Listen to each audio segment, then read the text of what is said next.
Hibernate, that's for winter. Where hair gets big and the HVAC company, well, they're your best friends.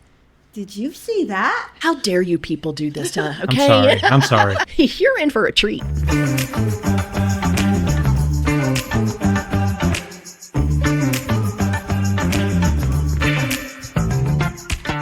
New construction has become one of the driving forces shaping the Myrtle Beach area. Every year, thousands of new homes are approved, built, and purchased across Horry County. It's easy to look at those numbers as statistics. Building permits, housing starts, new communities, population growth. But behind every permit, every foundation, and every front door is a person. A family relocating, a retiree starting a new chapter, a couple buying their first home. Today on Coasting, we're talking with two people who help agents and their clients make those dreams a reality every single day. Before you fall in love with the model home, there are a few things that they think every buyer should know. I'm your podcast host and local Myrtle Beach area realtor, Celia Klein. It's time. We're coasting. Hi, everyone. Welcome. You have just hopped in the Coasting Convertible for, guess what, our 15th episode, and we are sure glad you're here. My co-host Aunt B and I are thrilled to fill you in on all things Myrtle Beach and beyond, doing our best to help you find your people, place, and pace. And guess what, Aunt B? What? We are in the season where hair gets big and the HVAC company, well, they're your best friends. Yeah, you might want to have one of them on contract. Exactly. Yes, it is summer. Woohoo, we're here. Carolina Country Music Fest already done, right? I mean, here we are getting ready to head towards celebrating the big July 4th. And we are indeed in the thick of it. And by that, I mean humidity. Can't you tell? Yes, exactly. It's got a wingspan. It's big. It's big. So, you know what? For this, there's so much going on, but guess what I end up doing this time? I hibernate. Hibernate? That's for winter. I know, it sounds like it, but you know what? I like to just go visitors and tours. Here's the beach. And on Labor Day, I want it back. True. Yeah, we do different things during the summer. We try to make it our own. And we love that people come here to Myrtle Beach in the Grand Strand area and make memories for themselves and their families. But, there's a few drawbacks. Well, I think that there's probably some tips for some people when they come to visit and as well as locals. So have you come up with a few? I have a few. All right, bring it on. Okay. So the first one is what my hubby calls, did you see that? I know what you're going to say. I know it. Go ahead. You're driving down 31 and some guy's in the left-hand lane and the right-hand exit, all of a sudden he realizes 2 seconds before that he needed to get off there. There he goes, right? So true. All of this audience has seen it. You've seen it, right? I mean, you're driving down Ocean Boulevard. Yeah. And I know it's beautiful, especially that Golden Mile. There's just so much to see. But the speed limit is 35. I can handle 25. Okay. But 10? Pull over, get out, take the picture or whatever. Take the picture. But it's I have a couple tips about that too. Bring it on. I mean, if you're going somewhere, I know you're not familiar with the area if you're not from here, but put the address into your GPS before you put the car in drive. Correct. and look at the steps. Kind of know how many rights and lefts you're going to take and whether it's a right or a left. But because we have been on Highway 17 and somebody is in the center lane and all of a sudden their Google or whatever has been like, take right now. And you're the one in the right lane and they're like, I'm just gonna, it's all, if you don't mind, I'm just gonna go. And you're like, oh my gosh. Yeah. And as your hubby said, did you see that? Did you see that? All right, what's another one? Okay, so my other one is something that a lot of people don't know much about. Okay, so we definitely need to share. Turtle manners. Oh, yeah. So, between May and October in our area is turtle nesting and hatchling season. And so it's very important at nighttime that people who are on the beach keep their lights dim or keep special light bulbs in their house. And the reason is because when those hatchlings come out, their instinct is to go toward the brightest spot, and that should be the moon. But if you've got those lights like blazing, they might turn around and go the other way, the wrong way. And much to their detriment, there's a lot of predators out there. And not all the hatchlings make it to the ocean as it is. So the least amount of distractions. It's such a perfect, I'm so glad you brought that one up, because literally this just was on the news I don't know if it was yesterday or a day before, but sure enough, the very first turtle, and it was 117 eggs. Wow. And it was on 64th in Myrtle. And so they've already taken it and relocated it because they wanted to make sure that they were able to hatch. So again, this is perfect timing for this information. So I've come up with 2 tips as well. Okay. All right. So here we go. So for our visitors here, I want you to think about the beach and the ocean like it's our Egyptian pyramids or our Mount Rushmore. We love it. And once you start living here, you begin to look at it more from a protective, it's this wonderful, beautiful thing that you just want to be careful and cautious with, right? So I'm going to ask, you make trash when you're on the beach. We all do. So I just want you to, when you go to the beach, have your trash bag already with you, have something that you're going to collect your trash, including how you're going to get rid of cigarette butts, because that is one of the things where I'm like, oh, it just, it breaks my heart, And I get it, we all want you to fun and be chill and coasting. We want you to be coasting when you're at the beach, right? So just make sure that you, pick up your trash and take it with you when your day is done at the beach. The other one, you're going to laugh because, well, you're not even going to laugh. People might go, with this one. Okay. When you check into that hotel that has just been used by, 12 jillion people before you checked in. Okay, you know what I'm talking about, right? All right. And even though we again adore and love and appreciate our cleaning crews, no matter if it's with a property management team or a hotel, whatever, we just want you to check that mattress. Okay? And I know you're going, but you got to. Okay, check the mattress for what are we checking for? Bed bugs. Well done, audience. I love this participation. This is great. You can come back next time, okay? So yeah, and I know that sounds icky and whatever, but believe it or not, there are some resorts that have gone through lawsuits because the visitor has decided, hey, I paid for something that should have been, clean. And now, don't get me wrong, some of those lawsuits can be a bit frivolous, yes, but I do want you to just check, okay? And I pray that your visit does not include a visit from a palmetto bug. I'm not even going to talk about it. Right?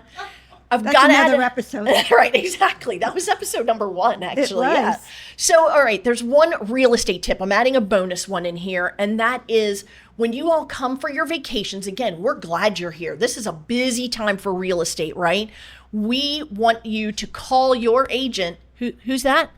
Oh my! Did you practice with them or something? I mean, I do not send them the script in advance. I'm just saying. But anyway, what we're trying to say is because it's so busy, please call, I say, about 2 weeks in advance of coming so that we can be like, you are in my calendar. My time is devoted to you. I will do my best to open those properties for you to see or to go show you the new construction communities versus, hey, we're here and we'd like to go see 123 Main Street. Well, in an hour or tomorrow. It happens. So we very much want to show you things. Because if you're here in town, you might as well make the most of it, right?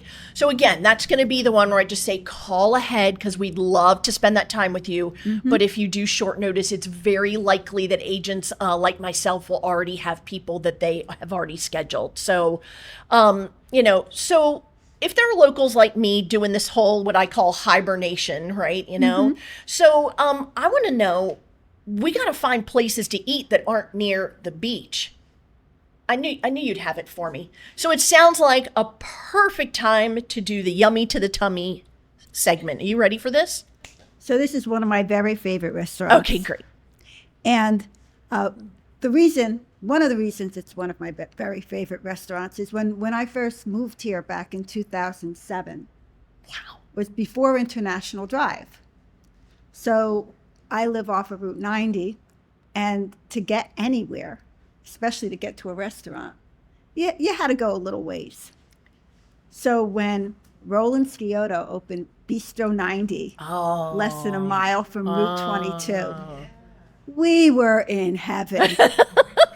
Do tell, It was Aunt my B. favorite place, and it still is one of my favorite places. So he's right on Route 90, as I said, right off of Route 22, and he's open from Monday to Saturday. Okay. He's closed on Sunday. All right. But it's an upscale casual restaurant. Mm-hmm. It's not really stuffy at all. It's that place for that special dinner. It can be elegant, and you can dress up if you really want to. But it's a perfect place to meet a friend for a cocktail at the bar. Because he's got a nice little bar area. You could even reserve a high top there. And Great sit wine there. selection. Yeah. Great wine selection. And if you're stumped by his wine list and Roland's there, or any one of the other partners, they'll come over and help you pick something. And he's done that for me a couple of times, and I've been grateful. So it sounds like you feel VIP there. I guess because I think he makes everybody feel VIP. Yeah, I think you feel VIP just walking in there, because it is, like I said, it's upscale, and it's beautifully decorated inside. It's got these big portraits of old time really nice art. stars Yeah, and really interesting art, a little on the modern side. And I feel special because I've been going there since the beginning, and I've kind of seen it change. Now his specialty is steaks and chops. If you go on the weekend, it's one of those restaurants where they'll bring out the different cuts of beef, and they'll show you, we've got this one and we've got that one, and he even has that tomahawk. You ever have a tomahawk No. steak? I don't think I could make it past the first corner, but I mean, it's huge, and it's got that big long bone in it. Oh, wow. And he does chops as well, pork chops, veal chops. I love his salads, and he has a couple of great appetizers. He has scallops with pork belly, and the stuffed mushrooms, which I think we've shared. That's right. And don't forget calamari. And the fried calamari. Real fried calamari. You know, it's got tentacles in it. You know, it's not just the frozen rings that you get in a lot of different places. But anyway, so I digress. So go. Tell Roland and Aunt B sent you. Yes. You'll thank me, I swear. It's a great experience. It's really a dining experience. Great idea. Yeah. Great idea. And it's close to North Myrtle. It's close to Grand Strand. It's close to Loris, and it's in Longs, close to Conway, Myrtle Beach. But it's far enough away from the craziness of Route 17. And B, you are getting to be so amazing at these Yummy to the Tummy segments that I am hearing that people are actually getting a hold of you directly for suggestions of where to eat on special occasions. This is what I hear. What could I say? I mean, that's impressive. That is impressive. Hey, you know what else? What else summer means? Well, bugs.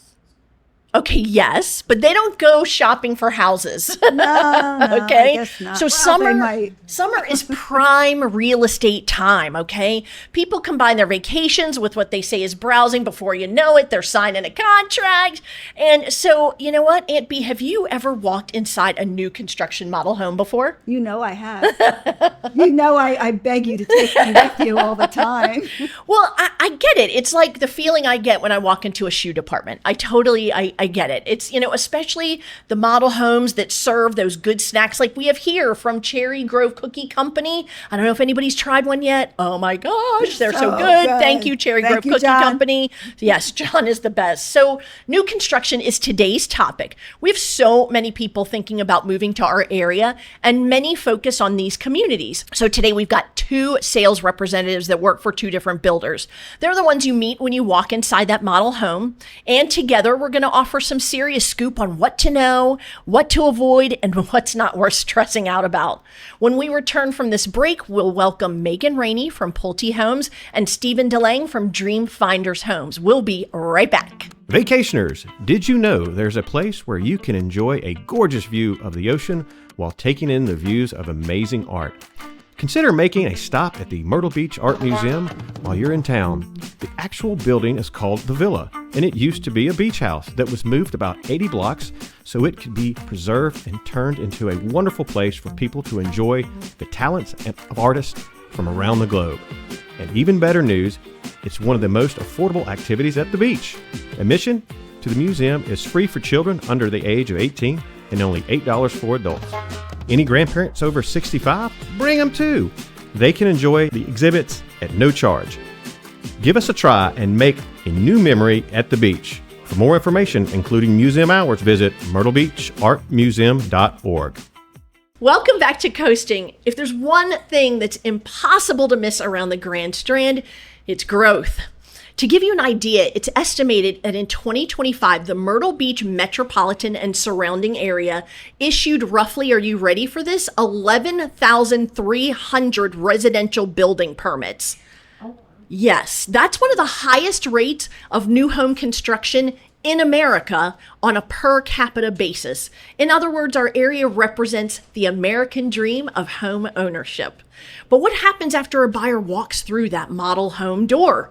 Today, we're joined by 2 very successful builder sales representatives who I've had the pleasure to work with and who will help answer that question every day. Rainey with Pulte Homes and Stephen DeLange with Dream Finders Homes spend their days supporting agents and their buyers through one of the biggest decisions of their lives. Just a little stressful, that's all. From choosing the right home and home site to navigating upgrades, timelines, expectations, and surprises, they've seen, well, just about everything. We're excited to have them both here today. Megan and Stephen, welcome to Coasting. Thanks for having us. Woohoo! Yeah, we even got applause for you guys. All right, all right. Now, when I have guests on the podcast, the first thing I like to ask is kind of how did you get here? So, Megan, I'll start with you. Have you always lived in this area? No, I'm from Kentucky originally, and I came down to go to Coastal Carolina University. Awesome. Yeah. Awesome. And right out of college, were you into the world of did you just say, when I grow up one day, I want to be an on-site sales rep? No, I went into jewelry, and I was in that for 17 years and then was recruited into Pulte with new home sales from some of my current coworkers. Excellent. So, yeah. Excellent. Stephen, how about you? That accent does not sound Southern, so share it with everybody. Still working on my American accent. No, I'm from the Netherlands originally. Okay. So came here in 2011 to America. Met my wife and lived in Maryland originally. Moved down here in 2019 because we both worked from home at the time. And that's how I made my way down here. Now, I have to tell everybody, for a hot minute, you moved from here to Colorado. Yes. And look, you're back. See what it does to you people? You just can't, once you're here, you just can't leave. Yeah, I thought it was an ocean there, but there wasn't. Darn that Google map. Darn that. So, in terms of, I'm going to dive right into this world of people can go into a model home and be like, it's beautiful, right? So what would you say, and both of you can answer this, is the biggest misconception buyers have when they first walk into that model home? I'll start with you, Megan. I would say that people are probably under the impression that everything that they see is what is included. Yes, that is so true. So did you hear that? So everything, yes, is included. Exactly. And they're like, I'll take 2 of those. And yeah. Yeah. Meanwhile, I, as the agent, am going, ching, ching, ching, ching, ching, ching, ching, ching, ching. Yep. So, Stephen, how about you? What do you think for that one? I totally agree with Megan, of course, but also that that home they're looking at is still available in the neighborhood.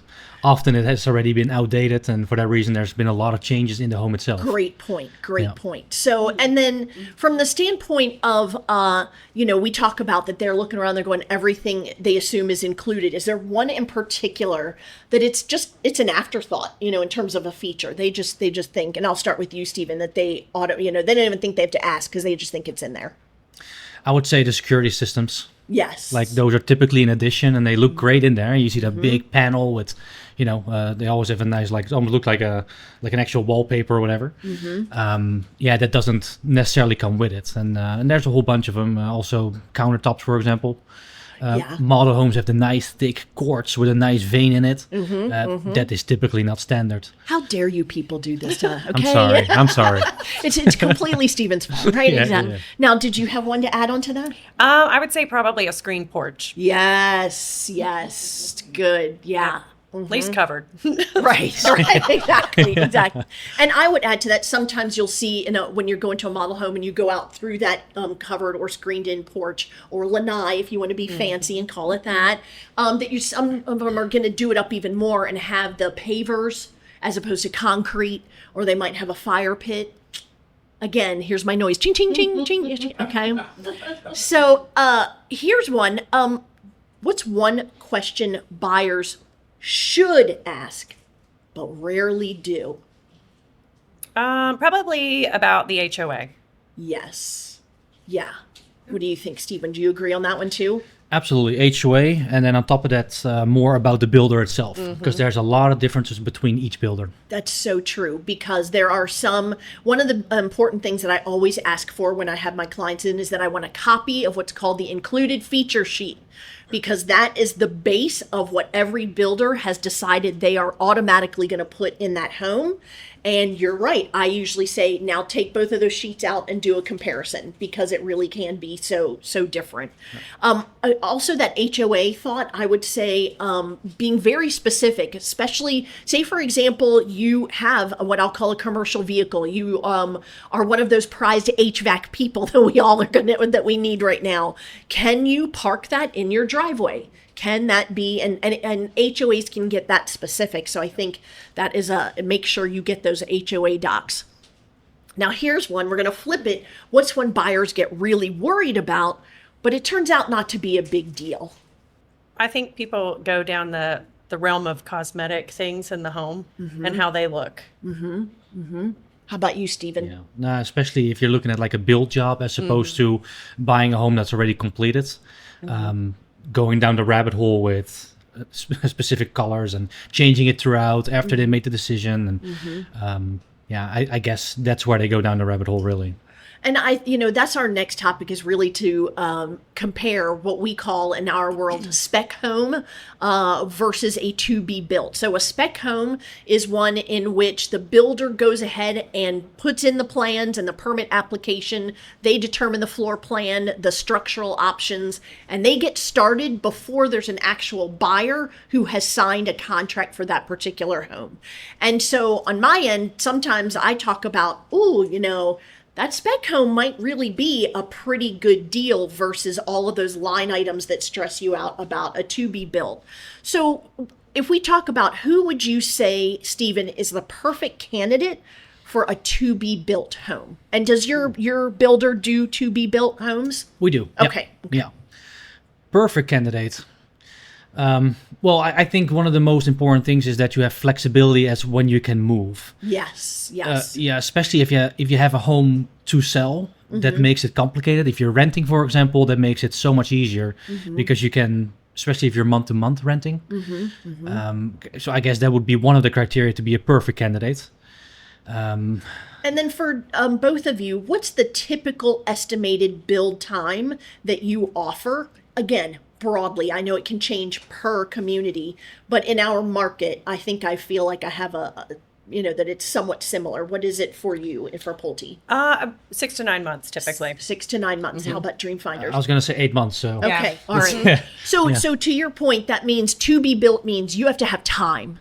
You know, and I agree with you completely on that home to sell. So there's a difference, home to sell versus home to close, and it's actually really important.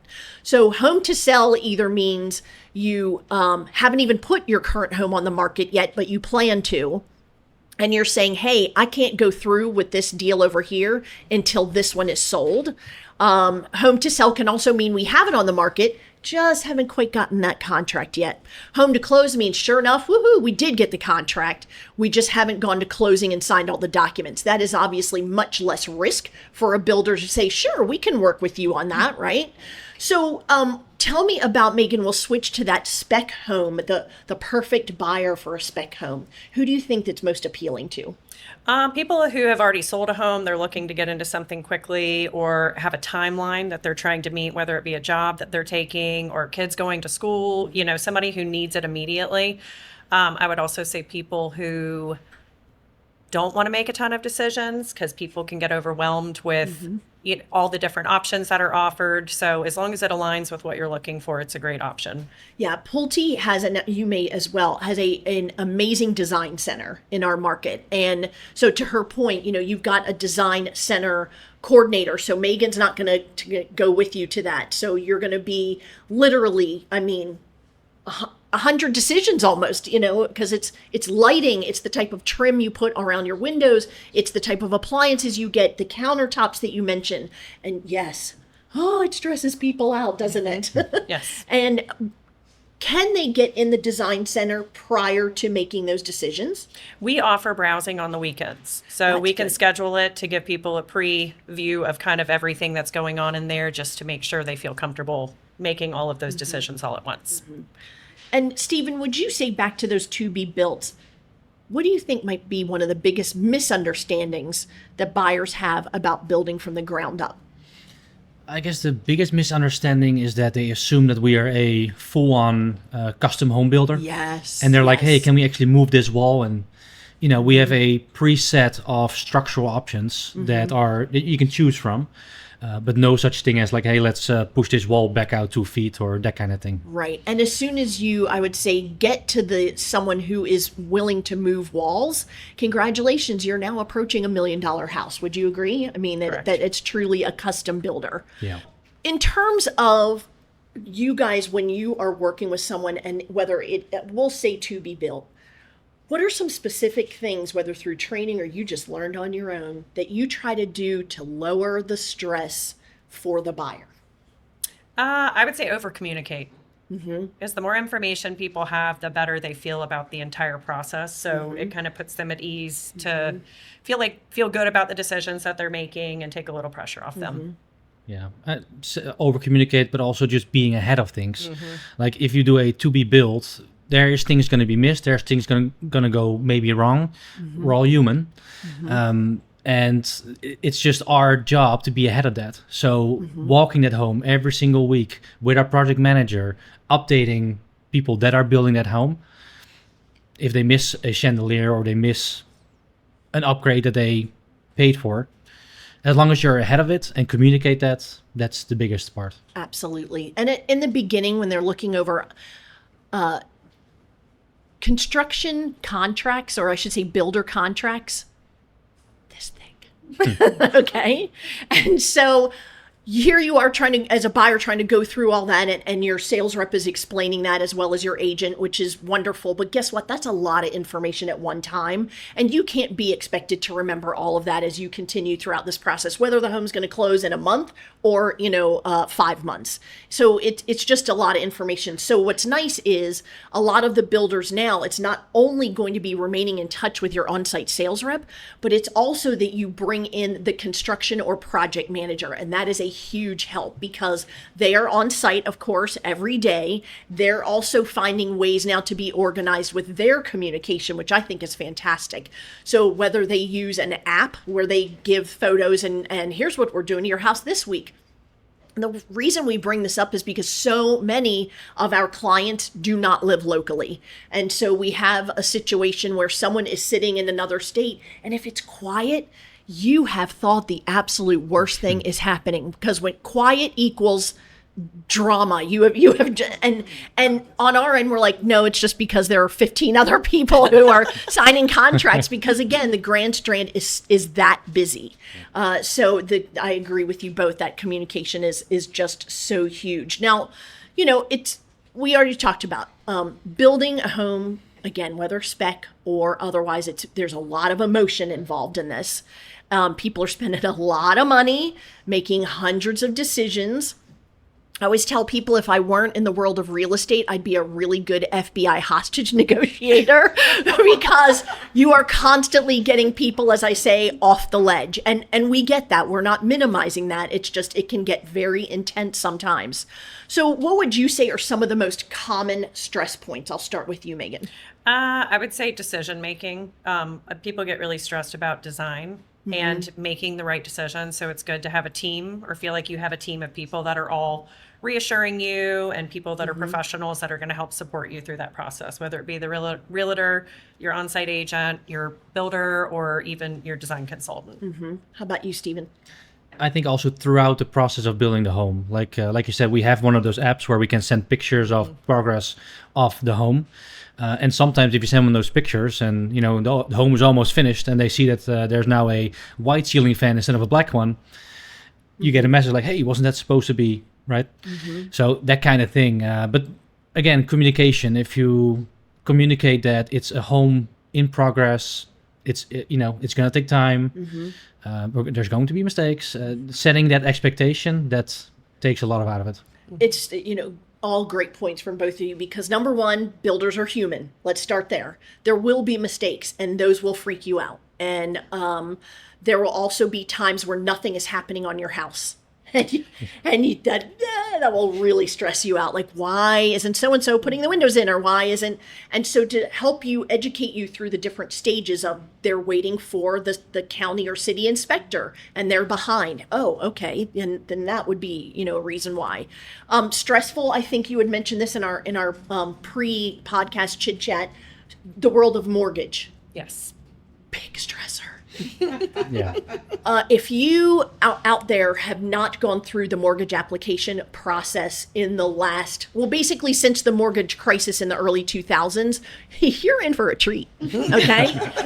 Because they are asking a multitude more of questions than they used to ensure that there isn't any mortgage fraud or different, sneaky ways of promising you a great rate and then all of a sudden you have a monthly mortgage bill that you cannot afford.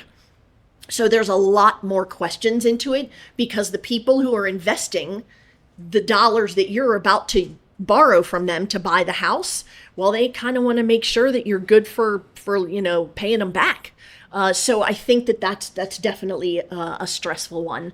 One other one I want to add on there, because at least for me, and I'm sure you guys, it's they show up for what is known as the, walkthrough orientation. Every builder has different names for this. It typically happens about 7 to 10 days prior to closing.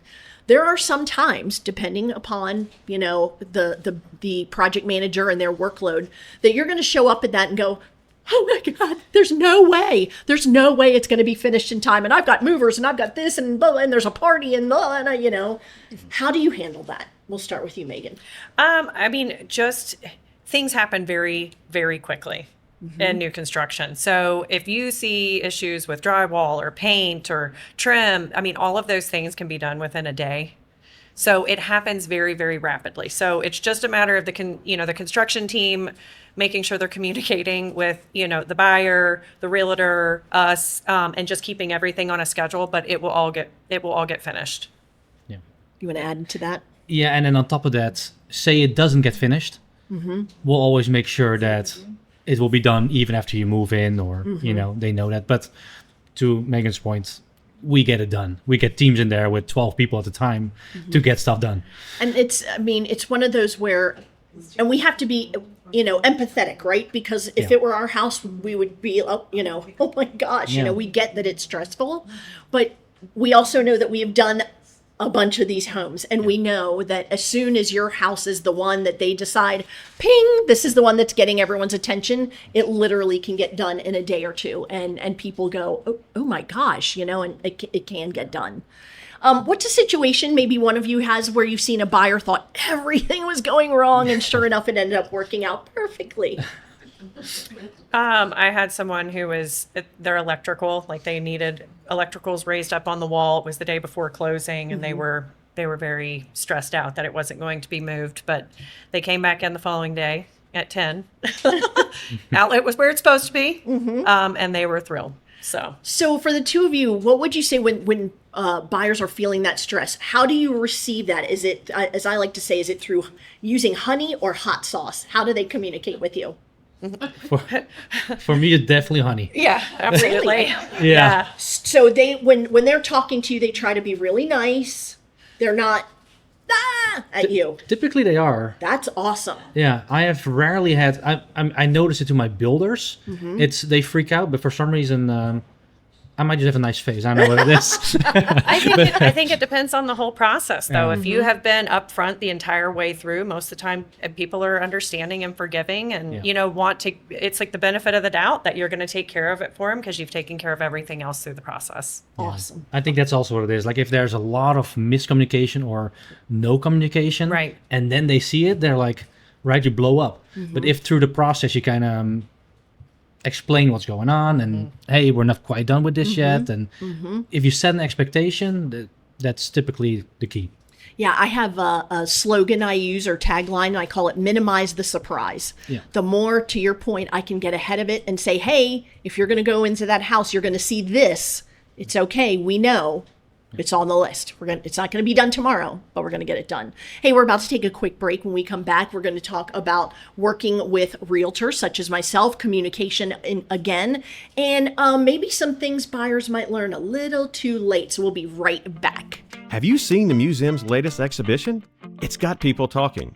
Painter Paul Krimmer from Houston, Texas, and ceramist Stephanie Shee of Brooklyn, New York, have joined forces to create a most playful and thought-provoking exhibition inspired by Myrtle Beach's reputation as the golf capital of the world and as a former United States Air Force base.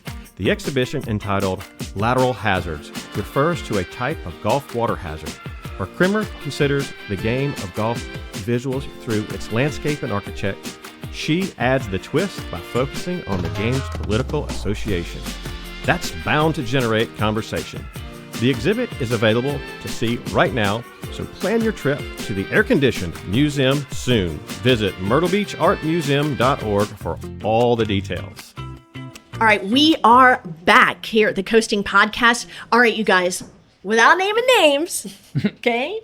What separates the realtors you love working with from the realtors who make the process maybe even harder than it needs to be? I would say the realtors who make the effort to come out and check out the new communities and actually learn what our process is, and that way they can help through the process. It makes it so much easier just because you feel like you have a support team. Yeah. And then actually someone that actually wants to help as opposed to just communicate a message.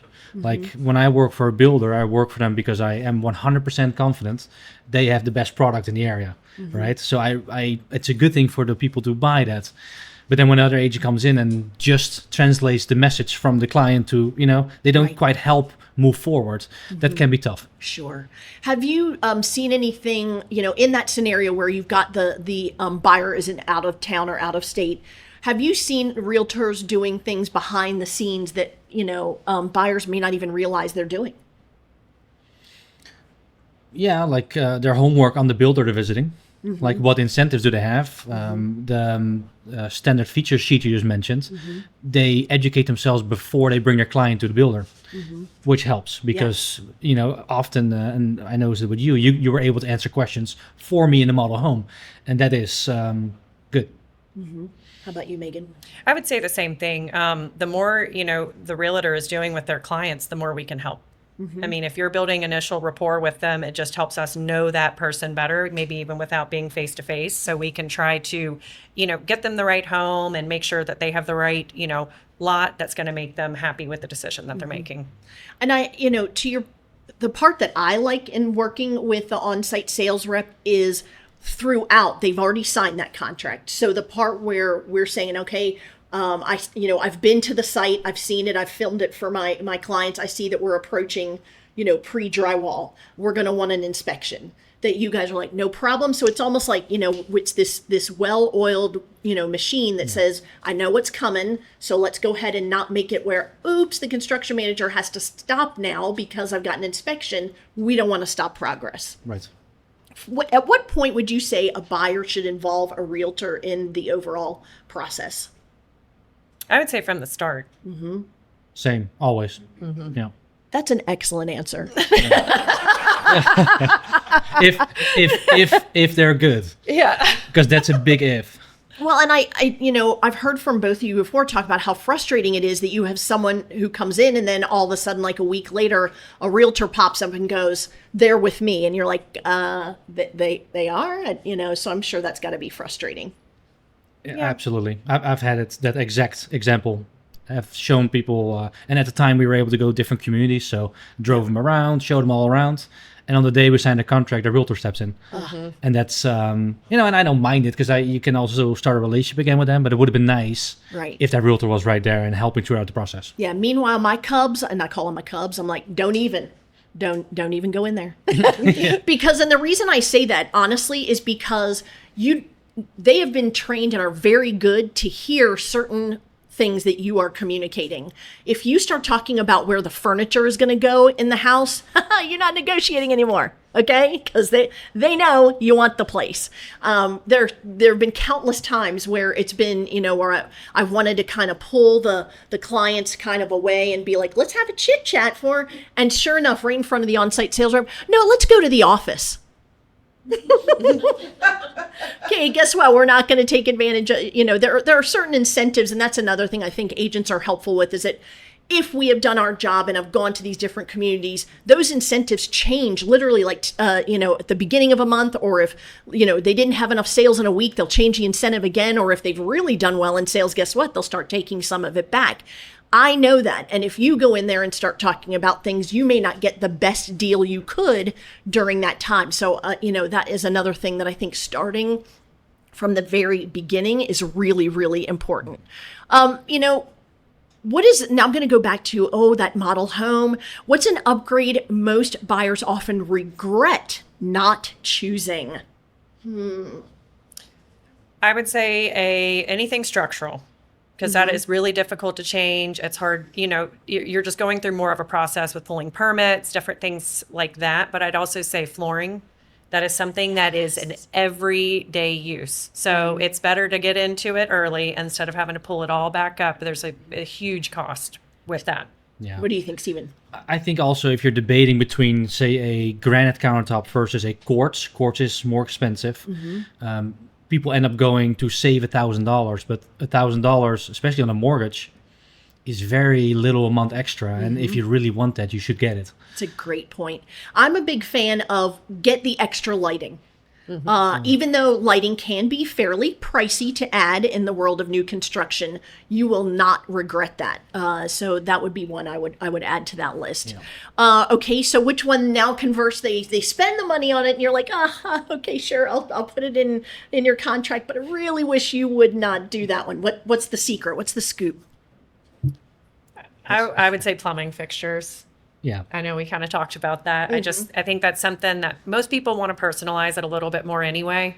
It's something pretty inexpensive to do after you close. So what you're saying is if it comes brushed nickel or chrome, just go with that. And then afterwards, all that stuff's an easy change kind of a thing. Okay. And can you think of another one? Yeah, I would say things that we have to bring a trade in to put in. So, for example, a screen and porch. Yes. Agree. We will charge almost triple what you would get if you get just a handyman afterwards. And the same goes for, and we don't offer that, but some builders offer fencing. Oh, correct. That would be the same thing. You pay so much more as opposed to having a handyman come and do it. Yes. So then final question here. I probably have a ton more, but that's all right. I love talking real estate. So, what's one decision buyers should just blow it up because they've been in the model home. So the emotions are like, oh, I like it. I think, honey, we should, kind of a thing, which you're like, hey, that spec home, that same floor plan, 2 doors down, and it's available now. And they're like, but which one they need to just slow down and think before they start signing some papers. What do you think, Stephen? Yeah, I think so. It's you can cut up in a moment, right? But overall, the model home does show what you can make with it eventually. Like, and we were talking about this before, that a model home now not only offers the best of the best what we have to offer, it also offers things that we don't offer at all. Like certain chandeliers that you'll see, or like accent wall or that kind of thing. So, yeah, I mean, the best thing is always think it over and have a professional with you that can also reel you back in. And sure enough, what's interesting, and we talked about this on our call, is that that model home, that floor plan is almost always the top selling floor plan in the community. Almost always, because of that emotional tie to what you visually saw. Yeah. What's your answer to what should buyers slow down and think about before they sign off? I would say probably the lot. Good Really, one. Okay. that's one thing you're never going to be able to change. So make sure you can see yourself living in the space. You can use the space. It's going to fit everything that you're planning for the future. If you're trying to put a pool in, or, how is your fence going to sit? Make sure you pay attention to, what easements and things are going to be on that. So you don't have any surprises. I actually have one more to add to that, Go for to it. your lot, because there's so much being built around here. Often people get a lot with a forest or a trees behind them, Yes. and yes, those I know will what you're likely gonna be say. going down in a year or two because they're having more developing. That is so true, Stephen. Yeah. I try to say it every time when I'm, doing the, consultation, is just, what do you prefer to look at? Is it going to be that retention pond, or is it going to be the berm with the landscaping, or, woods? And so we go out and they see those woods. And sure enough, I have to say, I don't care what anybody, whether it's me, an on-site sales rep, tells you about, oh no, they're staying. No one can promise that, because our area is growing so much. They will find a way through a county council meeting or something that will be like, oh, look at that. Those trees are now allowed to come down. Yeah. And so that is a great point. Another one I would say to add to that, to slow down, is look at the financials of purchasing this particular home, because a mortgage lender may come to you and be like, oh, you can afford blah, blah, blah, but then you can't afford lunch. Okay? So I just really want you to be careful and thorough about creating your budget, especially because our market has so many people moving here that they are newly retired. So that budget has changed dramatically, and it's more of a fixed income type of situation. So that would be the one. Slow it up. Look at your numbers. If you have a CPA, talk to them about it prior to moving forward, so that that the overall monthly expense of owning and operating that home is going to be something that you're really, really comfortable with. So, we have done this a long time, not as much you, Stephen, but from the standpoint of, I'd love to hear a story from both of you as to one of those where, it is stressful. It does take a lot of your time. We are working weekends all the time, nighttime, you name it. It's constant. I call it a hamster wheel. We don't want the hamster wheel to stop. We're very grateful we're in a busy market. What would you say is a scenario where, when the people got the keys and it was one of those where it's just like, this is why I do it. This is why I do it. Go ahead, Stephen. I guess I worked with a family that came from up north, and I want to say her sister just moved down into my neighborhood back in Longs. And it was kind of a lengthy process because they needed to build a home, and they really got, how our homes go through modifications throughout. So you have a certain model, and then it keeps the same name, but there's just layout differences. So this gentleman was in a wheelchair and wanted a spa shower where he can it's wheelchair accessible. And it was the last model they were making. And they got their hands on it, and they were so happy with it. And that was really, really cool, because they were they're probably the happiest people I've had selling that's to. wonderful. So that's amazing. Yeah, It's a great exhale when they know they got it. exactly. That's great. Yeah. Megan, you have a story? Yeah, I mean, I've had a couple, and I mean, I think some of the big ones are, just a family like affording their first home. I mean, just seeing them get established and, finding what they want and, allowing their family to continue to grow. A couple, just people retiring. It's nice. It's nice to see everybody getting what they want and, living the life that they're trying to live. So It indeed is the American dream, and it makes you feel wonderful when you played a part in fulfilling that. Thank you both so much. Throughout this conversation, we've talked about growth, upgrades, things to avoid, and must-haves.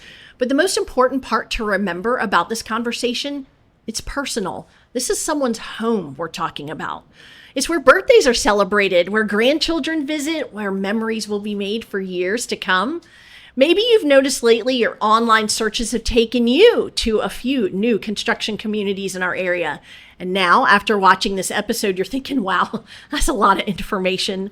And this is exactly why I'm honored to come in and serve and work alongside such talented people like Stephen and Megan. I honestly find my work in real estate to be a form of community service, and to know that I played a role in fulfilling someone's dream of home ownership or had a hand in creating this actual Grand Strand community. I couldn't think of a more American thing to do, quite honestly.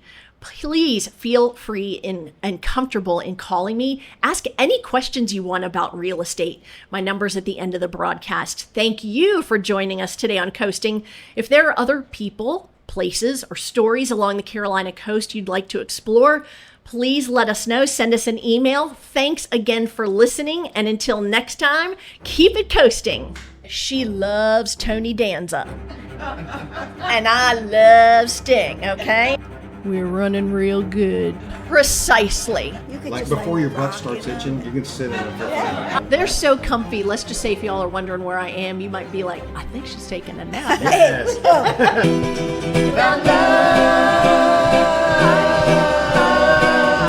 You get a bite of the cookie. There you go. That's even better. The executive producer of the Coasting Podcast is Celia Klein. Producer is Michael Lehman of Framewave Visuals. The opinions expressed here are solely those of Celia, Aunt B, and any special guests. Good news? Agree? Disagree? You have that liberty. Special thanks to Megan Rainey and Steve DeLange, Cherry Grove Cookie Company, our Coasting Podcast live audience members, people who survive all advised uses of fireworks, and many tourists choosing to spend their money visiting the beautiful beaches. Be safe. As always, and especially as we approach our country's 250th birthday, we offer our deepest appreciation to all members of the armed forces and their families. May God bless you and God bless America. Coastal clap. To all the dads out there, may your wallet remain closed on Father's Day. Celia is a licensed realtor in both South and North Carolina. For assistance in either buying or selling real estate, please call 843-321-9646. The Coasting Podcast can be found wherever you're currently enjoying the other favorite podcasts. We appreciate you watching and listening. Please tell others about us and help us reach our goal of 200 subscribers. Any questions or ideas for future episodes, be sure to send them to coastingpodcastsc@gmail.com. Blessed are the peacemakers, for they will be called the children of God.